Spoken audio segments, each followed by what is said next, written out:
Start. तो चलो अपन आज पढ़ने जा रहे हैं class 12 commerce Maharashtra state board. Subject है book keeping and accountancy. Chapter का नाम है accounts of not for profit concern. Problem number 13 from exercise, नहीं क्या, page number 122। Problem number 13 exercise में का प्रॉब्लम है। तो पढ़ते हैं थोड़ा प्रॉब्लम। यहाँ पे अपने को ओल्ड बैलेंस शीट दी है ना। Following information supplied to you. Prepare income and expenditure account for the ending 31 March 2020 and balance sheet. Income expenditure बनाना है और बैलेंस शीट कौन से डेट की, 31 मार्च 2020 की। नाम जो है उसका मोरिया स्पोर्ट्स क्लब है ना। ठाणे में है ये। कहाँ पे?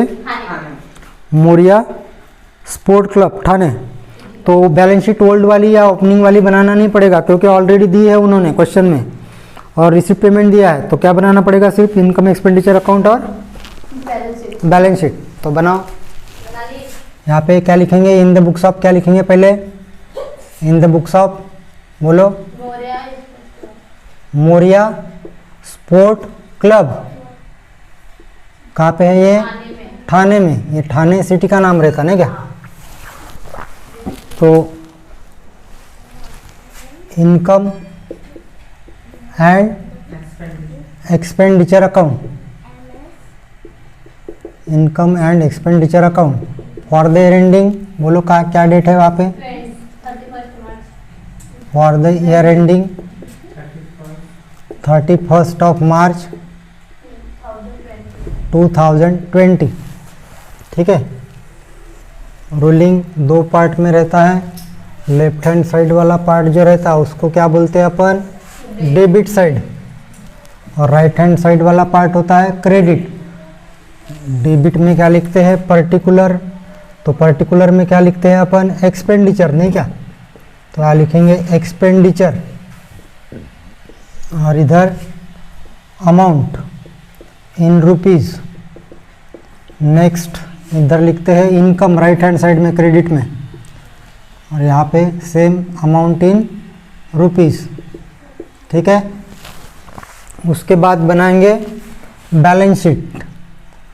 Balance sheet as on 31 of March 2020। देख लो बराबर है क्या, 20 है क्या। बैलेंस शीट भी दो पार्ट में होती है, लेकिन बैलेंस शीट अकाउंट नहीं होता। बैलेंस शीट मीन्स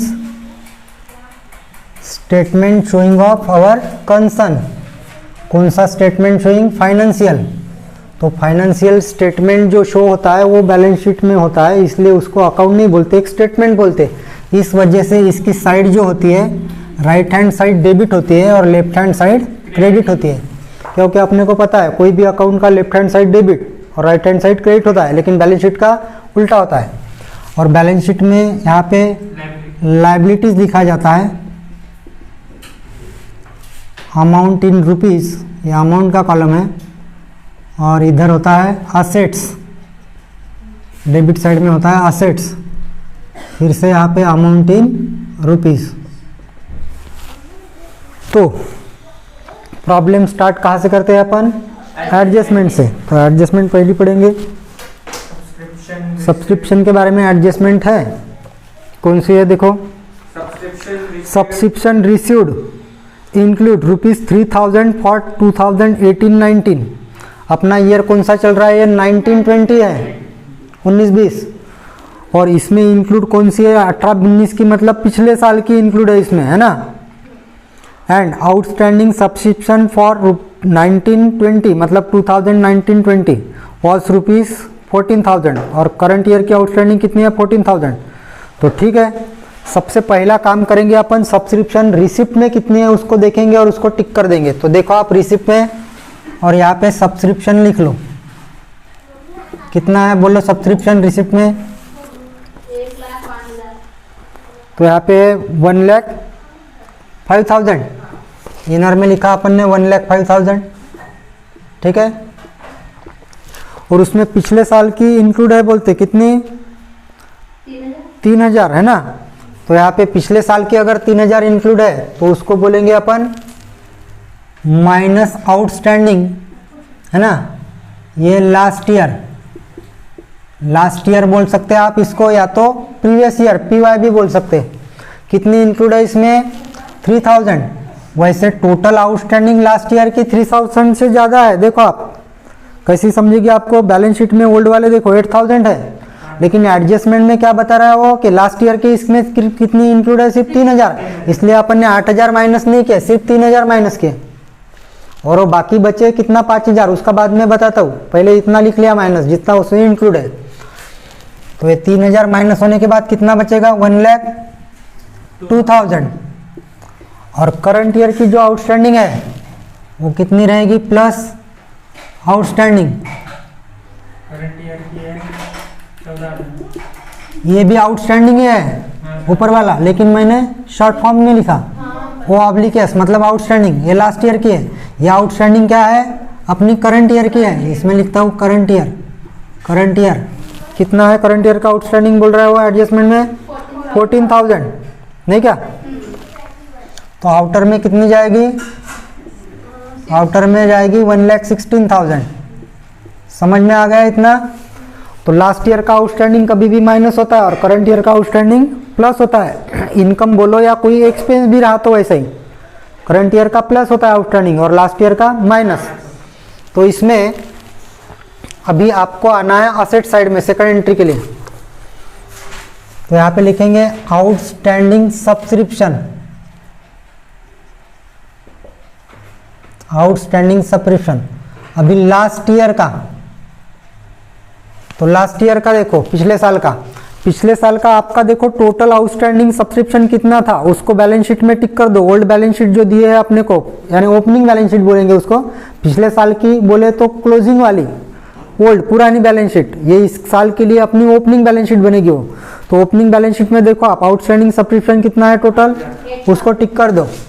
8,000 है उसमें से माइनस, उसमें इस साल कितना रिसीव्ड हुआ है ये देखो, माइनस किया है अपन ने, उसमें से 3,000 रुपीज मिला है इस बार, क्योंकि वो इंक्लूड था इस बार के सब्सक्रिप्शन में, है ना।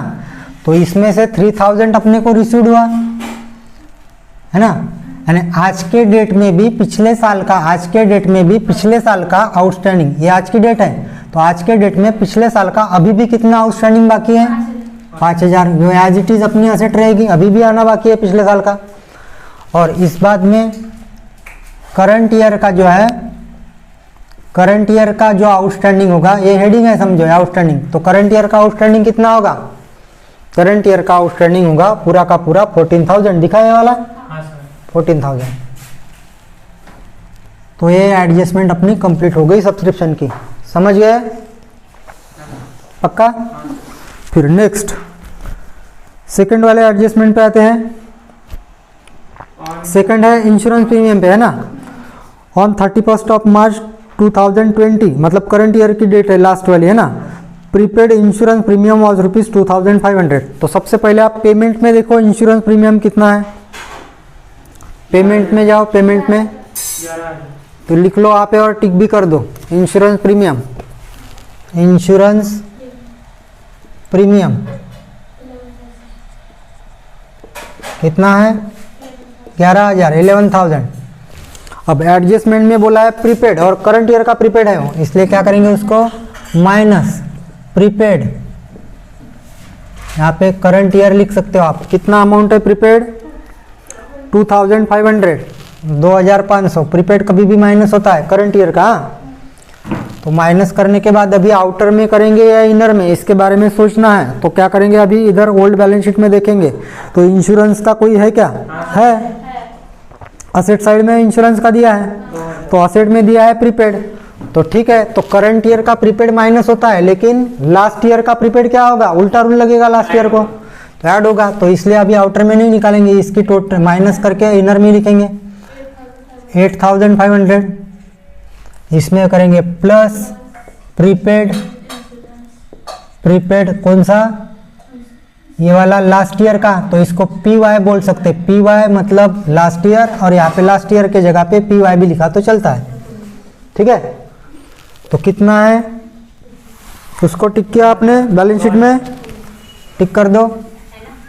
और ये जाएगा आउटर में 10,500। ठीक है, जैसा आउटस्टैंडिंग करंट ईयर का प्लस और लास्ट ईयर का माइनस होता है, वैसा प्रीपेड का क्या है, प्रीपेड का प्रीपेड हमेशा करंट ईयर का प्रीपेड जो है वो माइनस होता है और लास्ट ईयर का प्रीपेड हमेशा प्लस होगा। लास्ट ईयर में उल्टा रूल लगेगा, करंट ईयर में जो रूल रहता है उसके उल्टा लास्ट ईयर में रूल होता है। तो ये तो अपना जो लास्ट ईयर का है वो तो बैलेंस शीट में था, उसकी एक ही एंट्री होगी, लेकिन जो एडजस्टमेंट में प्रीपेड है करंट ईयर का उसकी होगी 2 एंट्री। तो ये करंट ईयर का प्रीपेड 2500 ये अपने बैलेंस शीट के असेट में जाएगा। तो यहाँ पे लिखो, अब यहाँ पे मत लिखो, यहाँ पे मतलब ये करंट असेट करंट ईयर और लास्ट ईयर लिखा है, ये वाले रो में मत लिखो, स्टार्टिंग में लिखो ऐसा, वो अब्लिकेस के यहाँ पे, क्योंकि इसके हेडिंग में ये 2 है, इसलिए अभी यहाँ पे लिखेंगे अपन, क्या लिखेंगे, prepaid insurance, prepaid insurance premium, इसको प्रीमियम को प्रव्याजी बोलते हैं, बीमा प्रव्याजी, कितना 2500, यानी इंस्टॉलमेंट बोल सकते हैं आप, प्रीमियम को क्या बोल सकते हैं आप, इंस्टॉलमेंट। तो एडवांस में पेड किया मतलब prepaid, paid in advance. Next adjustment की तरफ बढ़ते हैं अपन, आप टिक करते रहो जो भी आइटम अपन लिखते हैं बॉक्स में के, बॉक्स बोले तो कौन से 2 बॉक्स है अपने पास, एक बॉक्स है ओल्ड बैलेंस शीट और दूसरा है रिसिप्ट पेमेंट, तो उसको टिक करते जाओ, इससे एडजस्टमेंट से रिलेटेड जो भी आइटम आएंगे ऊपर तो उसको टिक करना है। चलो आगे, डेप्रेसिएट फर्नीचर बाय 3000, तो ठीक है, फर्नीचर को अपन पहले कहाँ से देखेंगे, पहले देखेंगे बैलेंस शीट से। तो ओल्ड बैलेंस शीट में देखो फर्नीचर कितना था शुरुआत में अपने पास, फर्नीचर, उसको ओल्ड बैलेंस शीट या ओपनिंग बैलेंस शीट बोल सकते हैं। तो फर्नीचर है 15,000, वहां से लिखा पहले अपन ने। फिर अपन देखेंगे पेमेंट साइड में फर्नीचर इस बार फिर से परचेस किया है क्या, तो उसको बोलेंगे प्लस परचेस 30,000, उसको भी टिक कर दो, प्लस परचेस कितना 30,000, उसकी टोटल आउटर में निकालना नहीं है एकदम से बक से। देखो पहले फिर सेल है क्या, देखो रिसिप्ट में आप, फर्नीचर है क्या सेल में है क्या, रिसिप्ट में नहीं है ना, यहाँ पे प्रिंट मिस्टेक है बुक में थोड़ा, ये यहाँ पे लाइबिलिटी नहीं होना था, क्या होना था, रिसिप्ट होना था, क्योंकि रिसिप्ट पेमेंट अकाउंट है तो डेबिट साइड में क्या रहता है, रिसिप्ट, क्रेडिट में पेमेंट। तो यहाँ पे कर दो, मैं भी कर देता हूँ, पेन दो, ब्लैक वाला पेन आप कल दिया था मुझे, है ना, हाँ तो अभी करता हूँ वापस। यहाँ पे लिखना है आपको, क्या लिखना है बुक में, रिसिप्ट साइड है, RECEIPT, रिसिप्ट लिखा, ये लो, यही था एक पेन ब्लैक, ठीक है, देखता हूँ, देखेंगे कौन सा है, तो फिलहाल रख दो। तो रिसेल नहीं है फर्नीचर का, लेकिन फिर भी बाहर निकालना है क्या, नहीं, फिर देखेंगे डेप्रिसिएशन है क्या, तो है, इसलिए इनर में टोटल करेंगे इसकी 45,000 और उसमें माइनस करेंगे डेप्रिसिएशन, डायरेक्ट अमाउंट ही दी है डेप्रिसिएशन की, कितनी 3,000 को माइनस करने के बाद आउटर में कितना जाएगा 42,000, ओरली माइनस हो सकती है ना। उसके बाद क्या करेंगे, नेक्स्ट एडजस्टमेंट पे आएंगे, लेकिन दूसरी एंट्री होना बाकी है उसका, दूसरी एंट्री कर लो। यहाँ पे क्या लिखेंगे, डेप्रिसिएशन ऑन फर्नीचर 3,000, ओके। अब आते हैं नेक्स्ट एडजस्टमेंट के बाद, लॉकर रेंट पे एडजस्टमेंट है। तो लॉकर रेंट को हमेशा अपन क्या करते हैं, देखते हैं रिसिप्ट साइड में है क्या, तो है, लिख लो रिसिप्ट साइड में कितना है उसको टिक करो। लॉकर रेंट नहीं, कोई असेट वाला आइटम होगा, हाँ, तो असेट वाला आइटम हमेशा अपन ओल्ड बैलेंस शीट से देखते हैं, पहले कहाँ से देखते हैं, समझ लो एक बार अच्छे से, जो बता रहा हूँ वो महत्व का है। जब असेट वाले चीज पे कोई एडजस्टमेंट आती है तो सबसे पहले अपन असेट कहाँ पे देखते हैं, ओल्ड बैलेंस शीट से देखते हैं। लेकिन कोई भी इनकम या एक्सपेंडिचर पे एडजस्टमेंट आती है, कहाँ पे, तो अपन ओल्ड बैलेंस शीट पे असेट पे नहीं देखते, पहले रिसिप्ट या पेमेंट साइड में देखते हैं, है ना। अब एक्सपेंडिचर वाला होगा एडजस्टमेंट तो अपन एक्सपेंडिचर के लिए अपन पेमेंट साइड में देखेंगे, और इनकम वाले आइटम पे कुछ एडजस्टमेंट होंगी तो अपन रिसिप्ट साइड में देखेंगे पहले, है ना। वो देखने के बाद फिर पिछली बैलेंस शीट में देखते हैं, भले पिछले साल कुछ आउटस्टैंडिंग था क्या, पिछले साल में कुछ प्रीपेड था क्या, पिछले साल में कुछ अनपेड था क्या, है ना। पिछले साल में कुछ प्री रिसीव्ड था क्या, वो इनकम या एक्सपेंस ऐसा देखते हैं। लेकिन जब असेट वाली चीज़ आती है तो असेट वाले चीज़ के वक्त पहले यहाँ पे नहीं दिखते, पहले कहाँ पे दिखते हैं, बैलेंस शीट के असेट में दिखते हैं। For example machinery balance sheet में देखेंगे पिछले, फिर वो देखने के बाद देखेंगे पेमेंट और रिसिप्ट में। पेमेंट में क्या बोलेंगे, परचेस है क्या, रिसिप्ट में क्या देखेंगे, सेल है क्या, तो वो प्लस माइनस करेंगे। समझे क्या, दोनों तरीके अलग अलग है।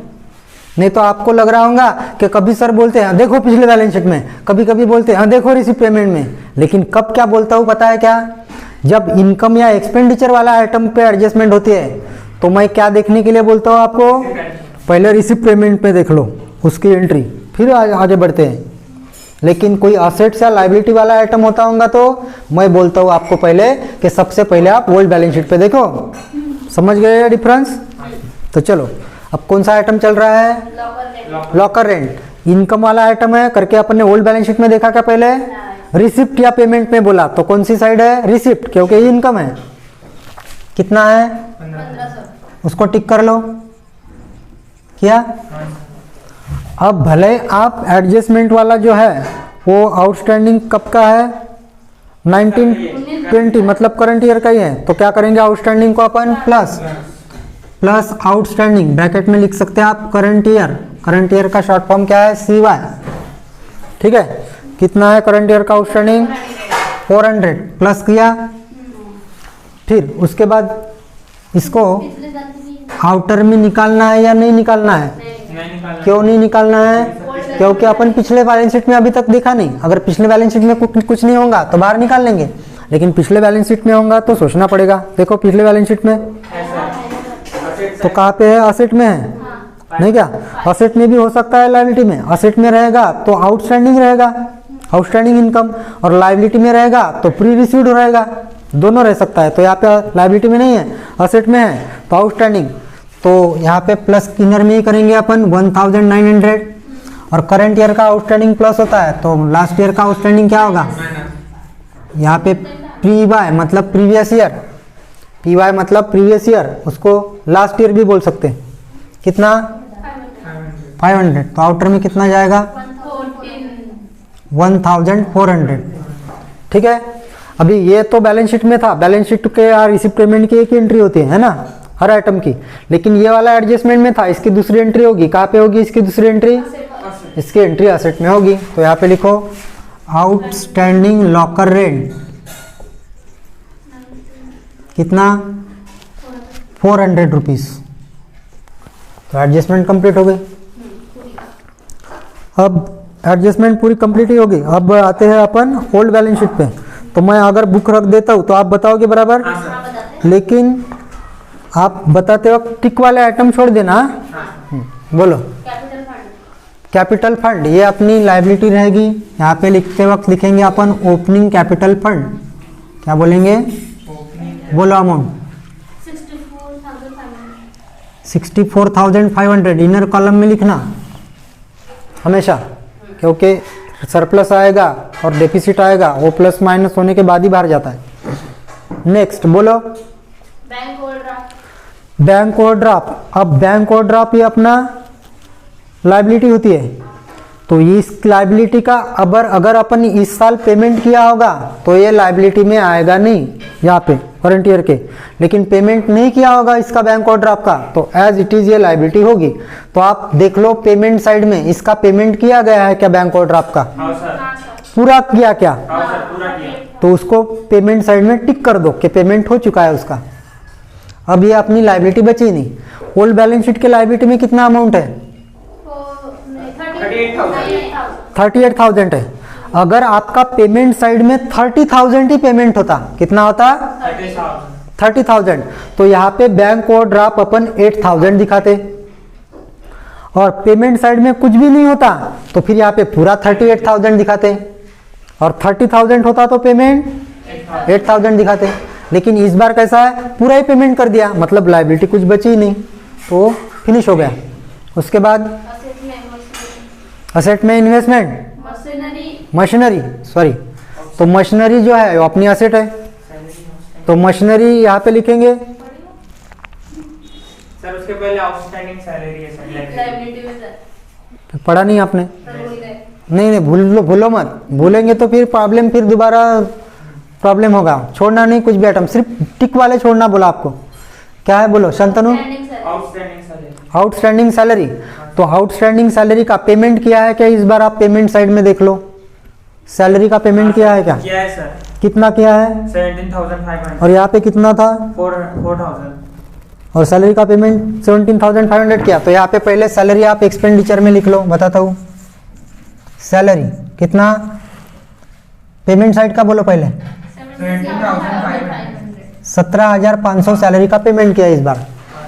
अब पिछले साल की आउटस्टैंडिंग कितनी थी? 4,000। तो आउटस्टैंडिंग प्लस होती है, लेकिन लास्ट ईयर की उल्टा माइनस होती है। तो यहाँ पे माइनस करेंगे आउटस्टैंडिंग और ब्रैकेट में लिखेंगे प्रीवियस ईयर या तो लास्ट ईयर। कितना? 4,000। कभी भी कोई भी पिछले साल की सैलरी पहले देगा ना बची वाली, यानी इस साल की सैलरी जो है वो आउटर में चली जाएगी। कितना? 13,500। समझ गए क्या? यानी करंट ईयर का सैलरी का पेमेंट कितना होगा? 13,500 होगा। क्यों? क्योंकि पहले तो उसने पिछले साल का बैलेंस पेमेंट किया होगा, है ना? समझ गए? अब वो बैलेंस शीट में है, इसलिए उसकी एक ही एंट्री होगी। बैलेंस शीट की भी हर आइटम की एंट्री एक ही होती है, वैसे पेमेंट की भी एक ही एंट्री होती है, सिर्फ एडजस्टमेंट की दो होती है। तो यहाँ पे एक ही एंट्री होगी, दूसरी एंट्री नहीं होगी, क्योंकि बैलेंस शीट से आइटम लिखा है अपन ने। तो आगे बढ़ो। Asset side sir. Asset side बोलो। मशीनरी। मशीनरी, यहाँ पे लिखेंगे असेट में अपन मशीनरी, लेकिन अमाउंट लिखने के पहले क्या करेंगे अपन कि देख लेंगे पेमेंट में फिर से मशीनरी परचेस किया है क्या, नहीं सर। फिर रिसिप्ट में देखेंगे मशीनरी का सेल किया है क्या, तो एज इट इज मशीनरी यहाँ पे आएंगी बाहर। कितना? क्योंकि डेप्रेसिएशन भी है नहीं, क्योंकि एडजस्टमेंट अपनी कंप्लीट हो गई थी, इसका मतलब उस पर डेप्रेसिएशन भी नहीं है। Next, cash in hand. वहाँ पे जो कैश इन हैंड होता है बैलेंस शीट के क्लोजिंग में, वो करंट ईयर के लिए ओपनिंग होता है। तो करंट ईयर का ओपनिंग कैश कहाँ पे लिखते हैं अपन? रिसिप्ट साइड में रहता है वो। तो रिसिप्ट साइड में देखो उतना ही है क्या, और उसको टिक कर दो बस, उतना ही है सर। उसको टिक कर दो, रिसिप्ट में टिक करो। कहाँ पे?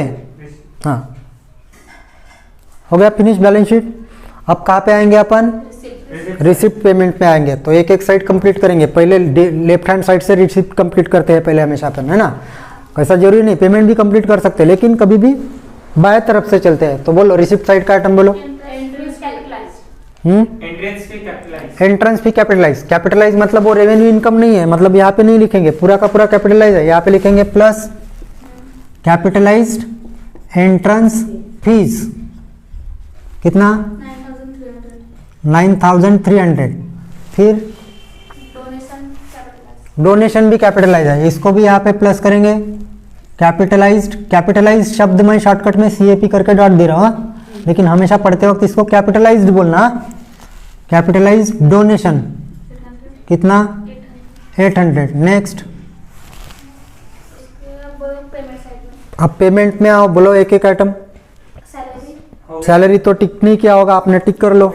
अगर अपन गलती से लिख लिए दोबारा यहाँ पे तो क्या होगा? आंसर रॉन्ग हो जाएगा अपना।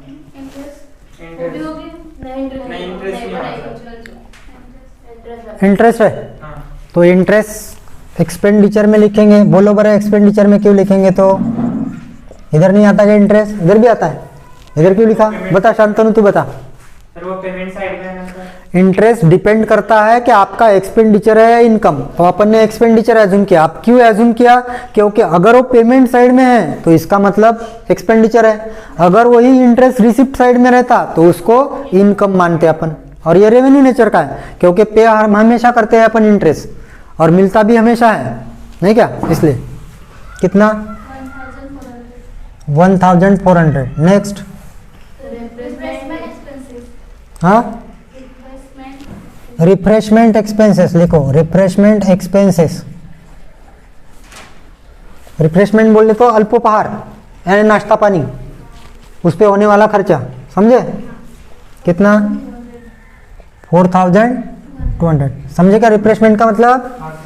चाय पानी का खर्चा बोलो या नाश्ता बोलो, वो cash in hand. Cash bank कहाँ पे जाएगा आपका? असेट में।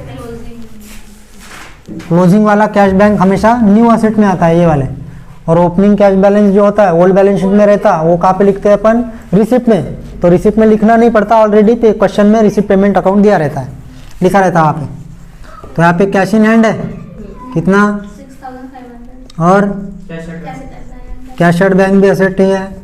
देखो कैश एट बैंक कितना, 20,000 हो गया। अब क्या करेंगे, total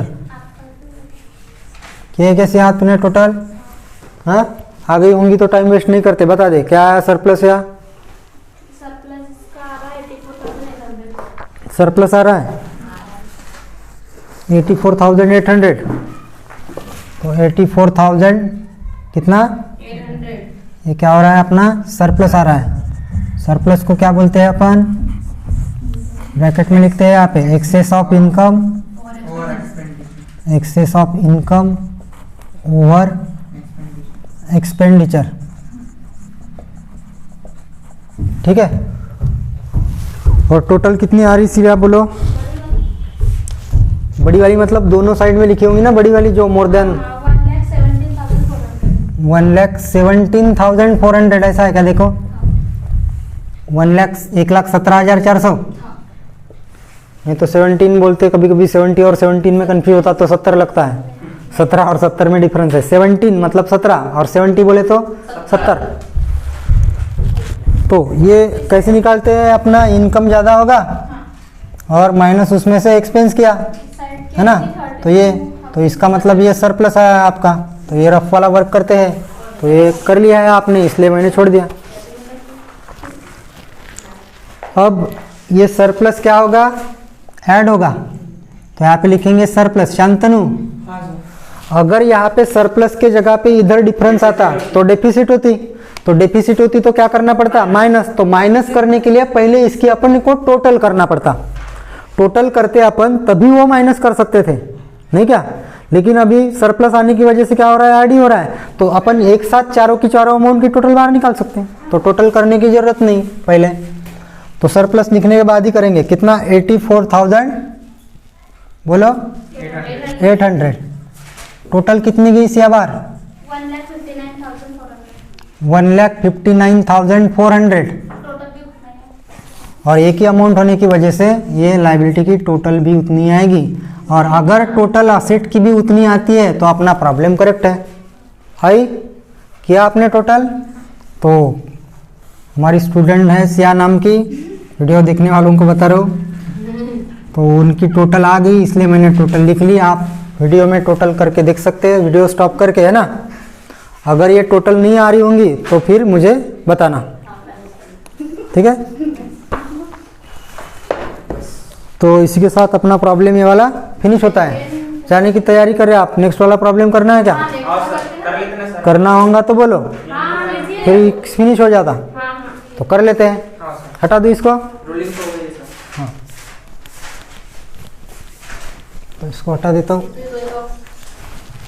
problem number 14, page number 123। मैंने सर 1 2 3 123 बोलो, 123 बोलो, नहीं क्या, हॉस्पिटल, हॉस्पिटल का प्रॉब्लम है क्या, हाँ सर, नॉन प्रॉफिटेबल इंस्टीट्यूट के प्रॉब्लम रहते हैं इसमें, है ना, यानी प्रॉफिट उनका मोटो नहीं रहता, में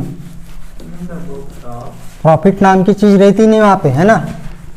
वहाँ पे एक्सेस ऑफ इनकम बोलते हैं, प्रॉफिट ही है लेकिन उसको क्या बोलते हो, एक्सेस ऑफ इनकम। देखो इनडायरेक्टली पैसा लाना है, पब्लिक को सर्विस प्रोवाइड करने के लिए इंस्टीट्यूट होते हैं ना, स्कूल, कॉलेजेस, लाइब्रेरी, कोई क्लब, स्पोर्ट्स क्लब, नहीं क्या, हॉस्पिटल्स, ये इसमें आते हैं नॉन प्रॉफिटेबल कंसर्न में।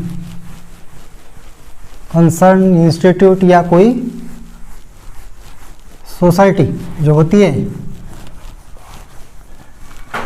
जो नफ़ा कमाना उसका उद्देश्य नहीं रहता। तो काय पे प्रॉब्लम है ये वाला, हॉस्पिटल पे। तो ठीक है, एक बार पढ़ लेता हूँ, थोड़ा पढ़ो।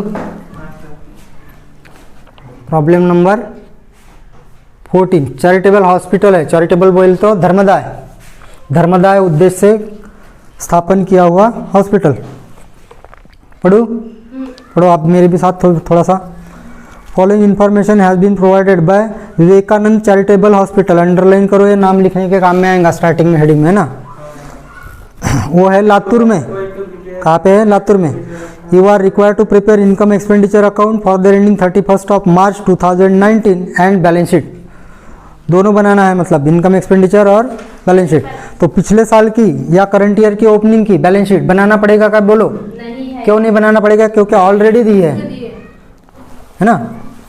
कब बनाते हैं अपन बैलेंस शीट? जब बैलेंस शीट नहीं दी रहेगी और पिछले साल पुराना वो फर्म रहेगा ये या कंसर्न रहेगा तो बनती है, लेकिन न्यूली स्टार्ट हुआ तो बनेगी क्या? ओपनिंग बैलेंस शीट नहीं बनेगी, क्योंकि लास्ट ईयर में कुछ भी नहीं रहेगा।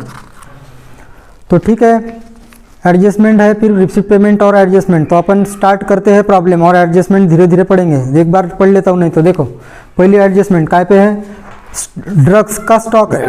ड्रग्स बोले तो औषध, दवाई को ड्रग्स बोलते हैं, दवाई को क्या बोलते हैं? ड्रग्स। हाँ, उस पर एडजस्टमेंट है, उसका स्टॉक दिया है 31 मार्च 19 का, मतलब क्लोजिंग के डेट का। फिर डेप्रिसिएशन है बिल्डिंग पे 5% पर एनम के हिसाब से, है ना। और एम्बुलेंस पे डायरेक्ट अमाउंट दिया है डेप्रिसिएशन का 30,000। नेक्स्ट है life membership fee should be capitalize, life membership fee पूरी कैपिटलाइज है बोलते हैं, तो एडजस्टमेंट भी इजी है। तो रूलिंग हो गया आपका रूलिंग। तो इन द बुक्स आप क्या लिखेंगे बोलो? विवेकानंद चैरिटेबल हॉस्पिटल, शॉर्टकट में लिखा मैंने क्या? विवेकानंद चैरिटेबल। चैरिटेबल बोले तो धर्मदाय। कहाँ पे है वो? लातूर। देखो ना, लिख लिया मैंने लातूर। हाँ, लातूर में। नागपुर में कुछ नहीं लिखा सर। यहाँ पे पहला अकाउंट बनाएंगे income and expenditure account, income and expenditure account. Ruling same वैसा ही रहेगा जैसा हमेशा, लेफ्ट हैंड साइड और राइट हैंड साइड नहीं। यहाँ पे लिखेंगे अपन एक्सपेंडिचर अमाउंट इन रुपीस, यहाँ पे लिखेंगे अपन इनकम अमाउंट इन रुपीस। इधर बनाएंगे balance sheet, balance sheet as on, इसमें लिखते हैं हमेशा अपन एज ऑन, क्योंकि ये आज के डेट का रहता है और ये पूरा साल भर का एक्सपेंस, साल भर का इनकम रहता है, इसलिए फॉर द एंडिंग। और यहाँ पे एज ऑन बोले तो आज के डेट की असेट कितनी है और आज अपने पास लायबिलिटी कितनी है। आज ये एक दिन का होता है सिर्फ, ये होता है साल भर का, इसलिए इसको फॉर द एंडिंग। और ये सिर्फ आज की अपने पास कैश कितनी है, आज मतलब ये डेट को, ऐसा होता है। आज अपनी मशीनरी कितनी वैल्यू की है, आज अपनी लायबिलिटी कितनी है, ऐसी होती है। तो इसलिए यहाँ पे एज ऑन लिखते हैं। एज ऑन क्या लिखेंगे? 31 मार्च बोलो 2019। और यहाँ पे क्या लिखते हैं अपन? फॉर द ईयर एंडिंग लिखते हैं, नहीं क्या? फॉर द ईयर एंडिंग मतलब पूरा साल भर का रहता है इसमें खर्चा, इनकम। 31 मार्च 2019। रूलिंग सेम है, सिर्फ साइट का नाम उल्टा लिखते हैं अपन। सर इसमें बता कैसा है?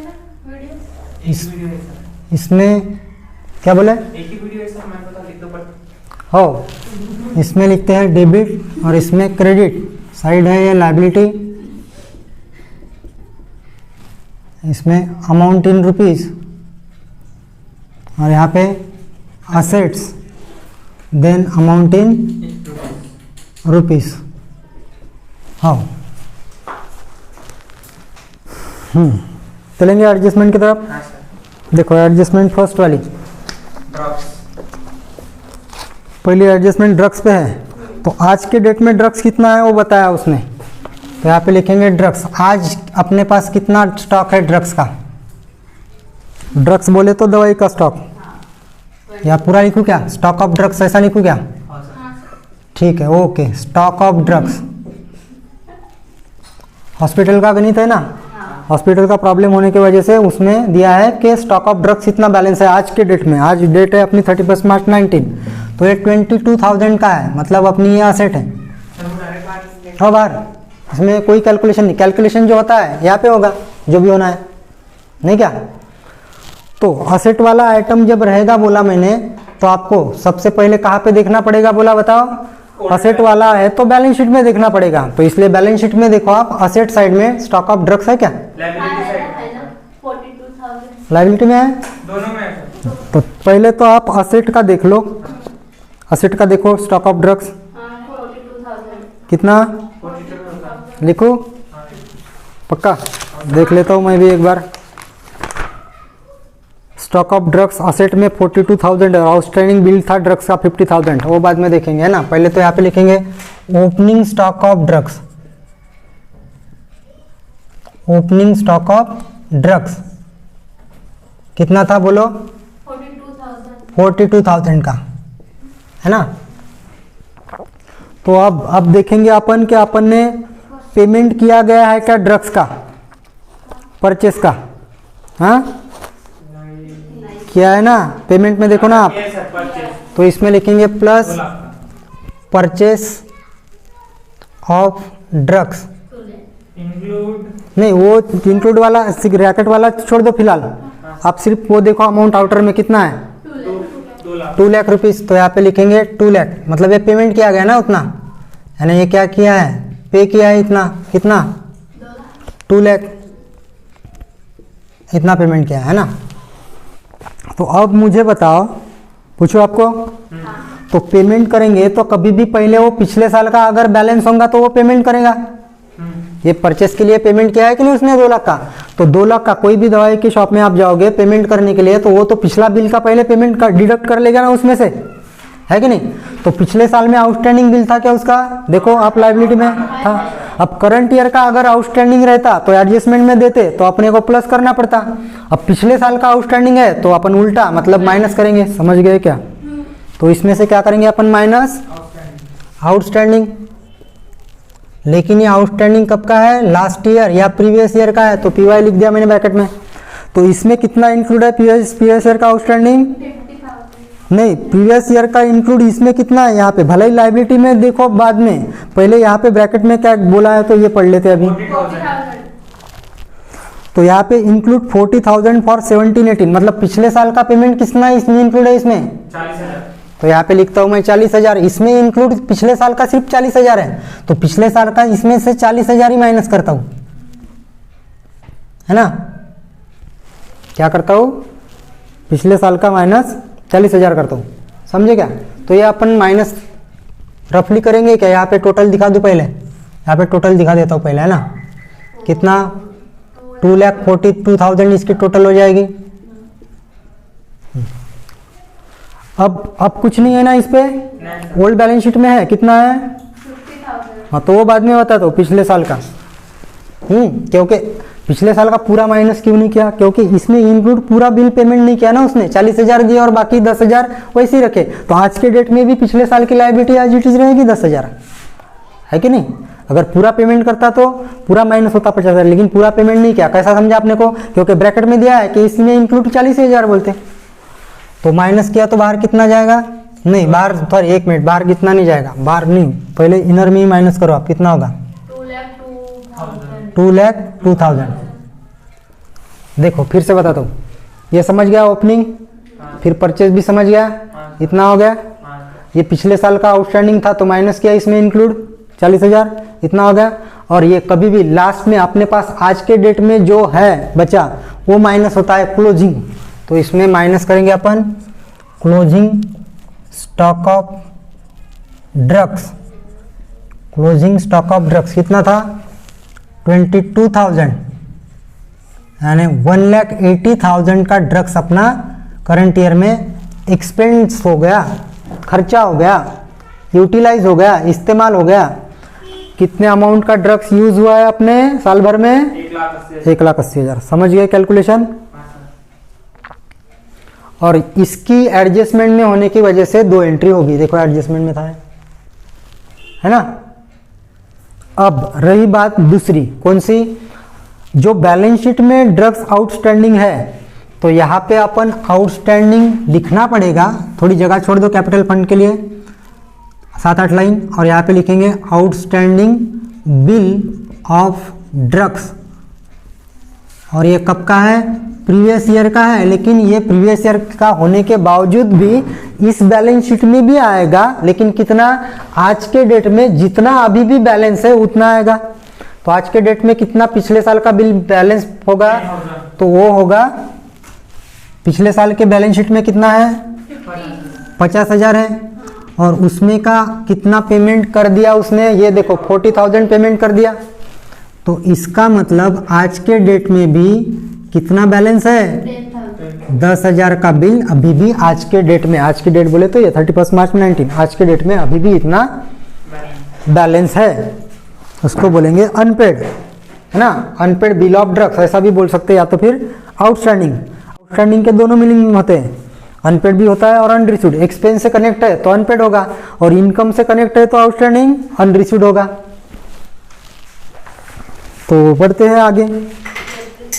टिक कर दिया आपने सबको बोले तो ड्रग्स वाले आइटम को, होल्ड बैलेंस शीट के असेट में भी, लायबिलिटी में भी, और इधर पेमेंट साइड में भी। अब नेक्स्ट है लाइफ मेंबर, नहीं कौन सी एडजस्टमेंट है, डिप्रेसेशन। तो बिल्डिंग पे परसेंट के हिसाब से दिए, और एम्बुलेंसेस पे, एम्बुलेंस पे 30,000 डायरेक्ट अमाउंट दी। तो पहली बोलो कोई क्या है, बिल्डिंग। कहाँ पे देखेंगे, पूनम बता पहले, गलत, असेट के वक्त पहले देखते हैं अपन बैलेंस शीट में। तो देखो ओपनिंग बैलेंस शीट में बिल्डिंग देखो, उसको टिक करो, कितना है, 10,15,000, 10,50,000। 50 और 15 में हमेशा कंफ्यूज रहता है, तो 50 क्लियर, क्रिस्टल क्लियर में आज निकालते जाओ, ठीक है। तो 10,50,000। अब देखना है आपको पेमेंट में, और बिल्डिंग का कंस्ट्रक्शन किया है या परचेस किया है क्या, पेमेंट में नहीं। फिर देखना है रिसिप्ट में कुछ सेल वगैरह तो नहीं किया, नहीं। फिर अपनी एडजस्टमेंट तो चली रही है, कितना परसेंट है, -5% डिप्रेसेशन, पूरा साल भर का आएगा क्योंकि शुरुआत से अपने पास है बिल्डिंग। तो डिप्रेसेशन 5% कितना हो जाएगा, 52,500। सही है क्या, एक बार देख लो, 1,05,000 होता है तो उसके आधा मतलब 50%, 50,000 और ये 2,500, ठीक है। तो आउटर में भी कितना जाएगा, 9,97,500, ठीक है, सही है।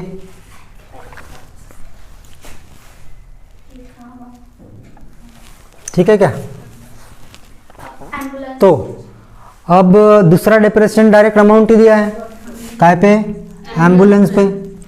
कितना है एम्बुलेंस का, कहाँ पे देखेंगे पूनम, आप तो भी बता, पहले देखेंगे ओपनिंग बैलेंस शीट के असेट में। तो बोलो कितना है, 4 लाख।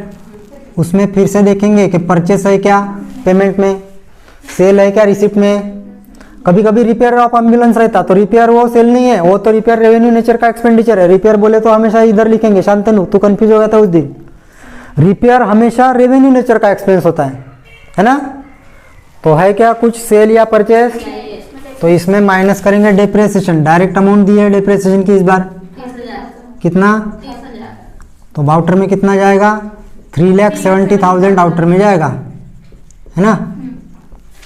अब दोनों डिप्रेसेशन की सेकंड एंट्री कहाँ पे करेंगे, as per rule of adjustment, minimum 2 entry for each adjustment, ऐसा रूल है अपना, और only 1 entry for each item in receipt payment account. And if given in balance sheet, अगर क्वेश्चन में बैलेंस शीट देते हैं तो उसकी भी सिर्फ एक ही एंट्री होगी, only each entry for each adjustment, नहीं only 1 entry for each item in receipt payment account and each item in opening balance sheet. लेकिन एडजस्टमेंट के लिए कैसा रूल है कि minimum make a 2 entry for each adjustment. Minimum बोला है, minimum का के लिए बोला रहता, पता है क्या, उससे ज़्यादा भी हो सकती है कभी कभी, बाय चांस कुछ होती है कि बाय चांस 2 से ज़्यादा भी होती है, इसलिए मिनिमम वर्ड लगाया है वहाँ पे। चलो तो डिप्रेसेशन की एंट्री करते हैं यहाँ पे, डिप्रेसेशन ऑन, पहले बिल्डिंग, नहीं फर्नीचर नहीं, बिल्डिंग है ना, कितना, 52,000। Next depreciation on ambulance, shortcut में लिखता हूं मैं, 30,000। नेक्स्ट एडजस्टमेंट नेक्स्ट वाली third, life membership fee are to be capitalise. Are to be capitalise बोले तो पूरी ही समझेंगे अपन। तो यहाँ पे लिखेंगे ओपनिंग कैपिटल फंड कितना है बोलो, 11 लाख। उसमें प्लस करेंगे capitalise life membership fees, shortcut में लिखा है LM। LM मतलब लाइफ मेंबरशिप फीस कितना, देखो रिसिप्ट में देखो और उसको पूरा टिक कर दो, 30,30,000। और नेक्स्ट, तो एडजस्टमेंट फिनिश हो गई। अभी आपको रिसिप्ट पेमेंट में आना है, जो बिना टिक वाले आइटम उसको बताना है। बोलो पूनम बता, रिसिप्ट साइड बता। सब्सक्रिप्शन लिखो, इनकम है अपना रेवेन्यू नेचर का है, तो यहाँ पे लिखेंगे सब्सक्रिप्शन कितना है बोलो, 2,22,000। नेक्स्ट, हाँ हॉस्पिटल रिसिप्ट रेवेन्यू है तो रेवेन्यू इनकम ही दिया जाता है कितना, 5,10,400। नेक्स्ट बोलो payment side, salary to staff expenditure है रेवेन्यू नेचर का, यहाँ पे लिखेंगे सैलरी टू स्टाफ। स्टाफ बोले तो कर्मचारी, हाँ कितना बोले, 85,000 मतलब 85,000। नेक्स्ट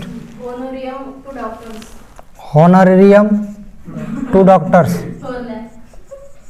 होनोरियम बोले तो मानधन कितना, 4 lakh. Next repair and maintenance कितना, बोलो ना 18,000। नेक्स्ट जनरल एक्सपेंसेस, उसके बाद है क्या जनरल एक्सपेंस,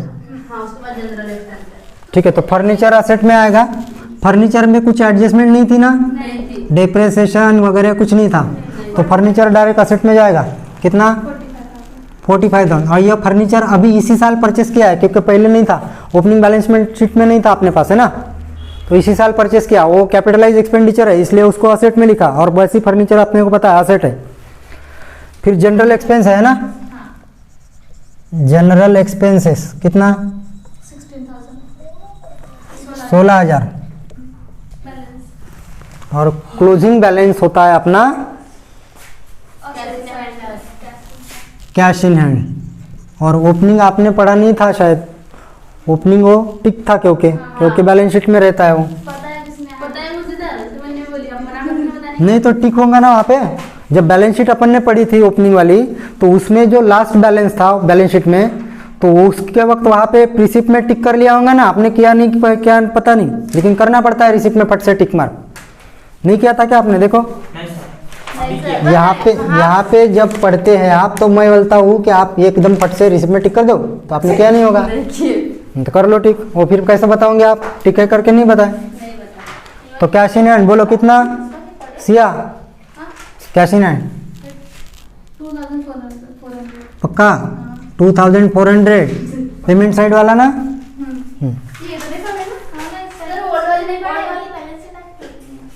आपने यही पढ़ने बताया रिसिप्ट एंड पेमेंट से। अच्छा, मैंने ओल्ड बैलेंस शीट नहीं बोला क्या, नहीं बोले तो ओल्ड बैलेंस शीट अभी बता दो, वैसा कुछ दिक्कत नहीं, हो सकता है थोड़ी रिपेयर होंगी तो करेंगे, लेकिन बताओ।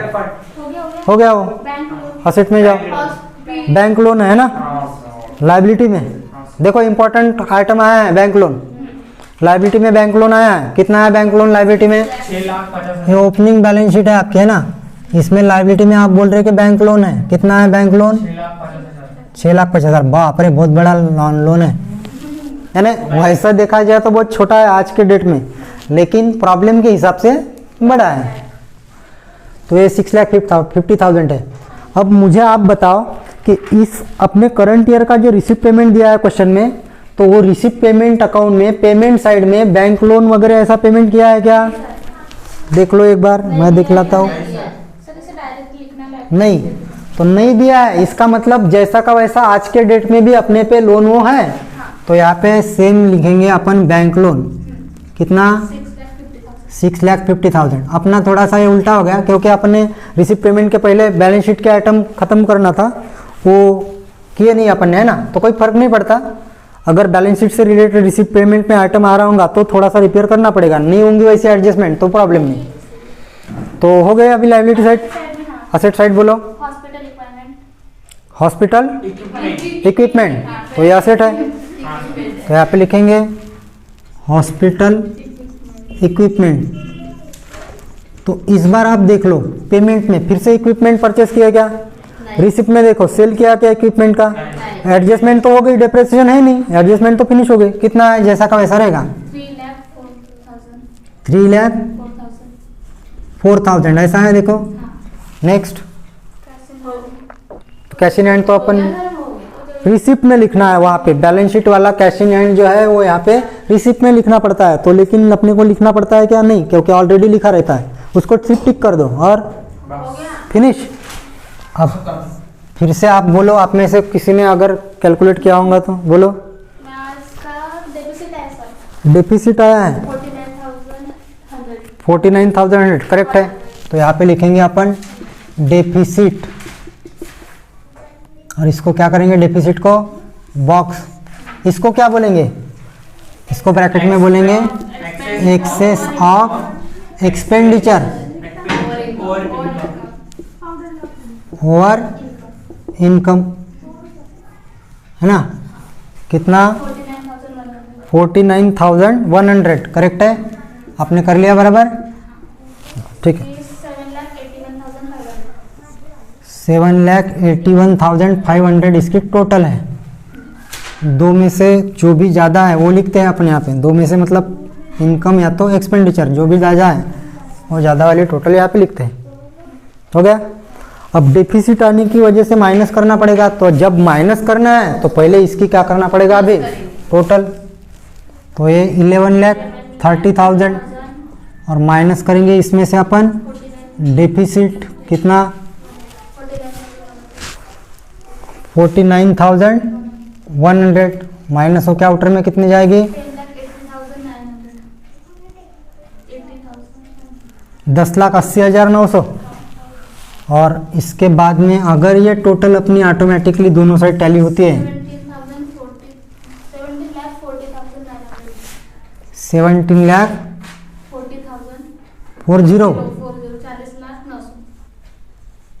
40,900 17,40,900 17,40,900।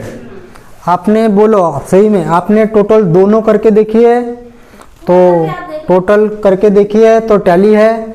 अगर टोटल टैली नहीं हो रही होंगी तो आप मुझे बताना, मैसेज करना, तो मैसेज करने के बाद मैं वो टोटल फिर से चेक करूँगा। फिलहाल हमारी स्टूडेंट है जिसका नाम है सिया, है ना, होशियार स्टूडेंट है हमारी, ब्रिलियंट स्टूडेंट है, तो उनने टोटल कर ली, टोटल सही है सर बोलते तो मैंने लिख ली, उसमें टाइम बच गया हमारा, है ना। तो इसी के साथ आज का टॉपिक ही ये वाला चैप्टर ही फिनिश होता है। कल से अपन नया टॉपिक देखेंगे। तो इसी के साथ आज का वीडियो अपना फिनिश होता है। Tata bye bye, see you.